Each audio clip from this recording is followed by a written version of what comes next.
Hello everyone, welcome back. Today we'll make this bubble text that you see on the screen.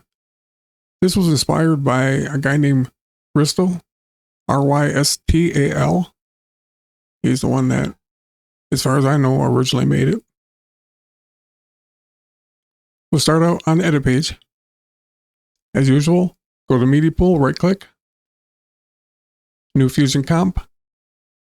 You can name it if you want, but you don't have to, and leave it on 5 seconds. And go to Fusion. I have to use this on-screen keyboard because I'm paralyzed. I can't use my hands and arms. That's why it's up there in the way. Get a background. Make it kind of an off-white, but not by much though. We can go to one viewer for this. With the background selected, get a merge, text plus.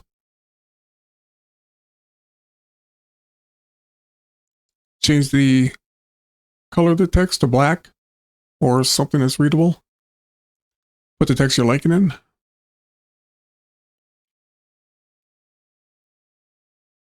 Pick your font and everything now.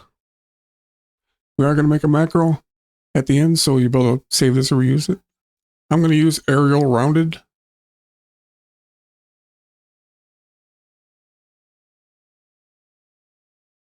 And I'm going to set the size to 0.125. My version is slightly different than his, but not by a lot, but it is different. With the text node selected, get a rectangle. Round the corners all the way up to 1. Set the height to 0.3 or to your liking. On the soft edge, go 0.006. On the border width, go minus 0.008. That's a good start. You may have to readjust it.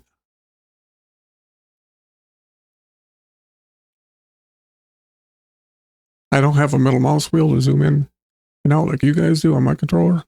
That's why I use the drop-down menu, in case you're wondering. You want to have a faded edge about like that. Select the rectangle.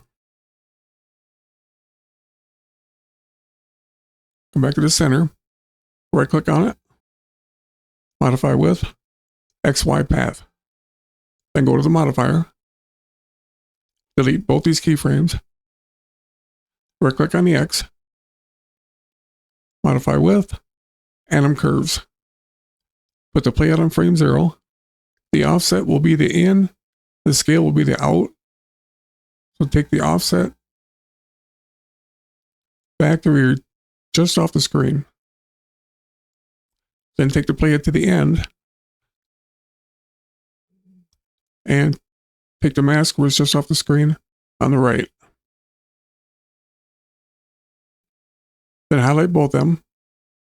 Right click. Copy. Click away and paste the instance. If you don't know what an instance is, it's an exact copy of whatever node you've taken it off from. So if you change a value in one, it'll change it in both. We are going to de-instance a few things here. In other words, decouple them so they work independently. Select the rectangle instance.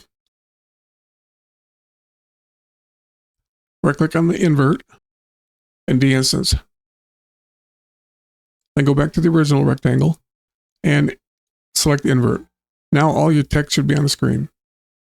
Then go back to the instance. Right-click on the soft edge and de-instance. And on the border width, right-click and de-instance.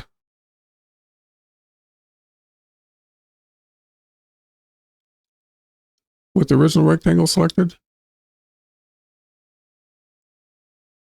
double-click on both of them and reset them back to 0. And click away right about here. Shift space and displace.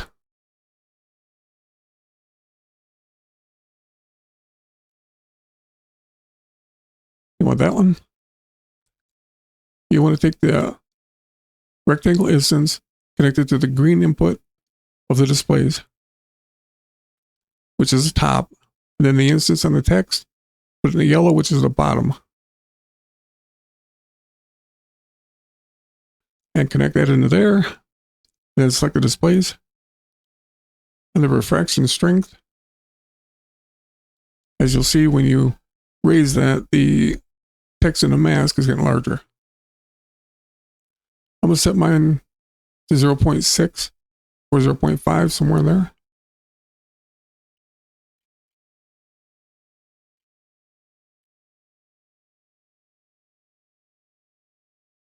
And you notice when you scrub that, on the edges, the farther you get left or right, the mask tends to get very faded on the edge. Select the displays node, pin it, select the instance of the rectangle, pin it,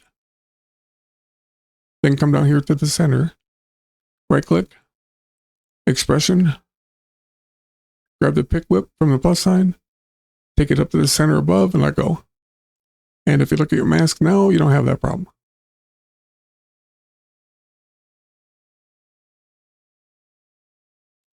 You can unpin both these.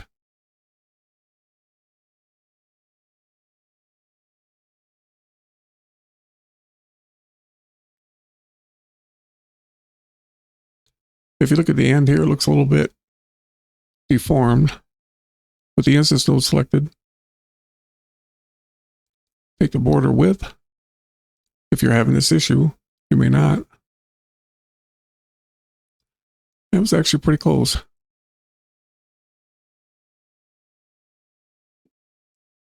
The displays, set the speed to 1. I almost forgot that.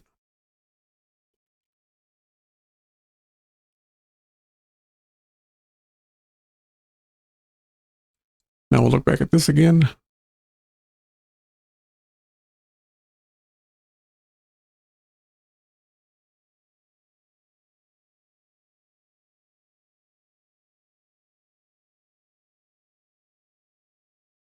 That looks good. Now we'll put a drop shadow on it. Get a background. And shift space and drop shadow.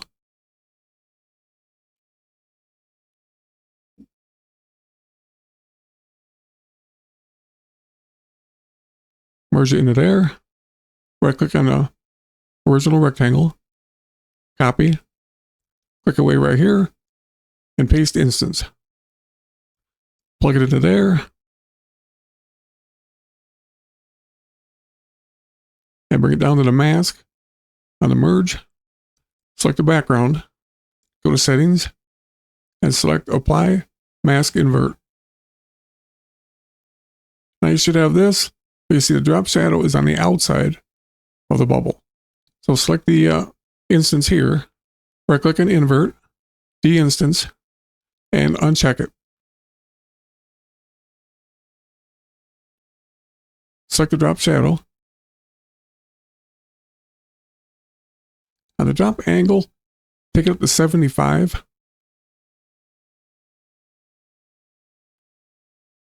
That way, the angle will be coming from the top, and it's even on both sides. So somewhere around 75. And then highlight both of them. Right click, copy, click away right here, right click and paste the instance. Merge it into there. Right click on the rectangle instance, copy, click away right here, and paste another instance. And plug that into there. That one into the mask. And select the instance for the drop shadow.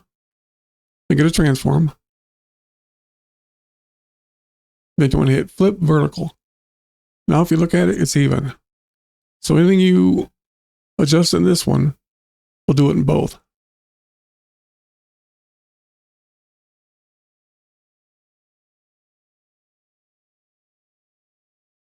My default setting is going to be in the shadow strength 0.25, the drop angle 75. And we'll go ahead and make the macro. Click away, make sure nothing's selected. Hold the control button down and select these in the order that I do.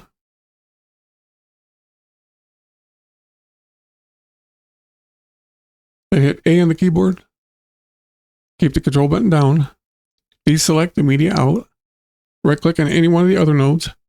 Go to macro, create macro. Give it a name.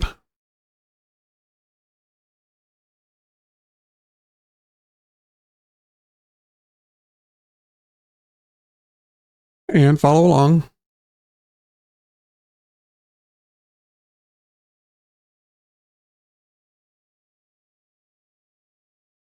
And a rectangle. Atom curve. The scale, delete it and put in out. And the offset, delete it and put it in. You may never need it, but it'll be there if you do.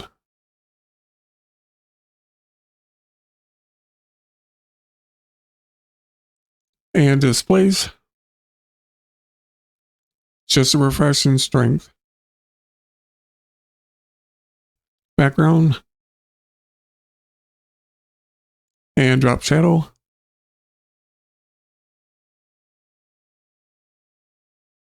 And go to File, save as group. It takes you to macros, go to Fusion instead. Templates, edit, titles. Here is where you're going to want to make your folder, put your preset in. Once again, don't name it exactly the same or Resolve won't recognize it. If you can't find it, you may have to restart Resolve. Here's mine.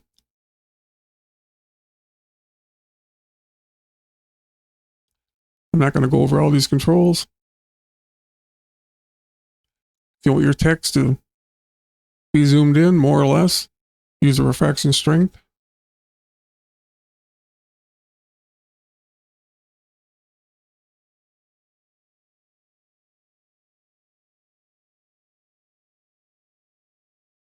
And you can change the background color if you want.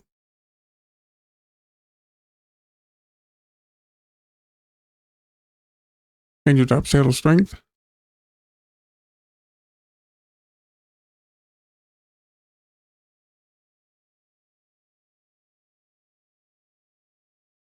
Well, there you go. Thanks for watching, and I'll see you on the next one.